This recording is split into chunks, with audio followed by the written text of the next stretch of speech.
and you sold us Galili and also some Uzis.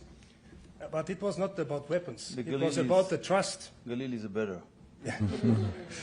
Yes, but the case is that everybody in Estonia still remember this fact. Maybe you don't know publicly, but this is important. But Israel's security and long-term stability in the region are important to Estonia. And my solidarity with it during an active conflict underlines this commitment. And I assure you it will continue. Estonia understands the direct security threats posed by the Iranian regime to Israel and other countries in the region. Iran's nuclear and missile programs, its support for terrorist organizations, and its cooperation with Russia in its war of aggression against Ukraine all pose serious threats to regional and global security. Estonia supports the efforts of Israel and the United States to ensure that Iran cannot pose such a threat. For years, we have closely monitoring the growing cooperation between Iran and Russia, including reports of military coordination and intelligence sharing. And we can say as well that Iran and Russia are the two different sides of the same coin of evil. This once again shows how closely connected the security challenges in Europe and the Middle East have become. While much of the world's attention has recently focused on developments in this region, Russia's war of aggression against Ukraine continues. Russia keeps targeting civilians and civilian infrastructure and remains committed to its goal of destroying Ukraine and reshaping the European security architecture. Estonia condemns Iran's attacks against its neighbors who were not involved in the war, including against civilian targets, and express solidarity with those affected. All states have the right to defend themselves in accordance with international law, while efforts to prevent further escalation remains essential. But at the same time, Ukraine has demonstrated its solidarity with countries in this region facing threats from Iran, not only in words, but also through its willingness to contribute practical support to defense efforts.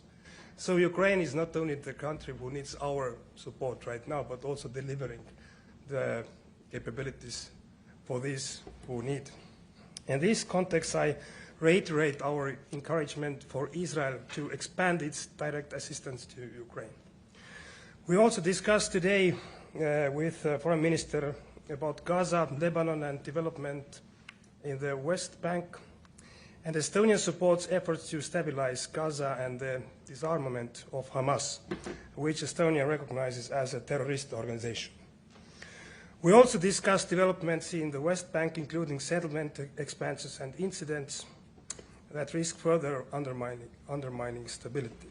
Ultimately, lasting peace and security require progress towards a two-state solution, allowing Israel and Palestine to live side by side in peace and security. Estonia stands ready to contribute and to strengthen the European Union's dialogue with Israel, Palestinians, and all those in the region willing to play a constructive role. And finally, we reaffirm the importance of the Estonian-Israel partnership and our cooperation in areas such as innovation, IT, and also booming defense cooperation continues to deepen.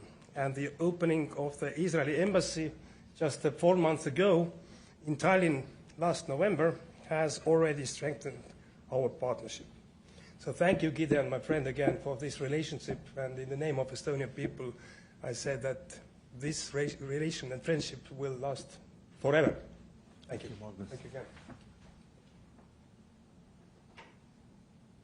Thank you, ministers. We have time for one quick question. Yes, please. Hi, Alexander Como from Reuters. First, Minister Saar, Israel and the US have carried out extensive strikes on Iran over the past 2+ weeks on its leadership, military, and even the internal security forces. What are Israel's concrete objectives in the coming weeks, given everything it has achieved so far? Or could the campaign move towards a defined endgame for the war? And secondly, your ambassador to the UN yesterday said, with regards to Lebanon, that there were a few players trying to mediate and to host talks. quote, "I believe the next step will be talks, but first we have to degrade the capability of Hezbollah," end quote. Could you please clarify what is happening vis-à-vis the Lebanese government? And for Minister Tsahkna, you've been quoted as saying that Estonia is ready to discuss how it can contribute to the US mission to the Strait of Hormuz.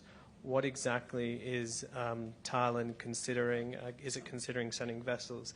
And lastly, does Europe believe that it's time for the US and Israel to bring the war to an end, or does Europe support the current Israel-US effort to continue the campaign? Thank you. I believe you see there is a progress every day, and there was a significant progress last night. So one must be patient with regard to the operation.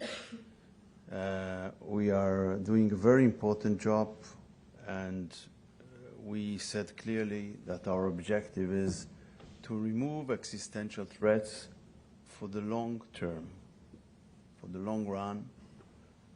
We don't want to be in a new war every year. In order to do that, we need to do what we do today. And we also work in order to create the conditions that will enable the people of Iran to gain their freedom.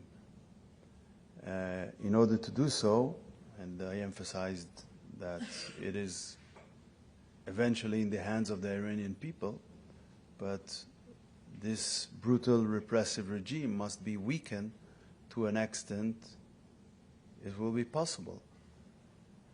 And this is why when you are dealing with these people we dealt last night, the head of the Besiege and his deputy, these are the people that were responsible for the repression, for the brutal killings of Iranians. And in order to see a change, also the Iranian people must see that this regime is weakened. So we are doing that in addition to what we are doing with regard to the nuclear program, to the military industries. We had done huge achievements already. We already won, by the way, whatever will happen in the future. They was dramatically weakened. Iran is not the country it was 3 weeks ago, in any way. This is clear for us and for our neighbors, but we will continue till the point that the mission will be completed. Yes, we understand, and Estonia has been very clear about political support to Israel and the US about weakening the Iran regime, also taking down the nuclear deterrence and nuclear programs, and as well the military programs, and weakening this regime actively. So the political support has been very clear. So, and I assure that right now as well. Now, if we're talking about the situation in the Strait of Hormuz, so of course it is hitting economy globally. We're not only talking about the oil prices, we're talking about fertilizers, we're talking about the global economy and trade, which is actually very much connected. And President Trump has said as well that he's waiting that NATO allies will come to support US to solve this problem. And Estonia, we have been always a reliable partner for US. We have been together in different military missions if our allies are needing that in Iraq, in Afghanistan. It's not only about US, about our allies. So we have proven that we are reliable partners. But of course, for that, we need as well discussion. We are ready to discuss what kind of support US needs, what are the real goals, and as well amongst NATO, though that has not been yet at the moment when I'm giving this answer, the ask or the proposal from US side. So first of all, there must be a clear picture what actually US needs, if they need anything, And as well, I can only talk about, in the name of Estonia, the question is that we're taking responsibilities up in North Europe, we're the bordering country for Russia, and Russia is still waging a full-scale war in Ukraine, and also is a direct threat to Europe. So we take full responsibilities there. We're a small nation, but also we have some maybe specific capabilities we will be ready to offer if there is a need for any kind of support to US or to free world countries as a coalition. So let's see what is going to happen, but Estonia is always ready to support our allies. Thank you. Thank you, Minister. This is now over. The press conference is now over. Thank you. Thank you. Thank you. To see you soon somewhere.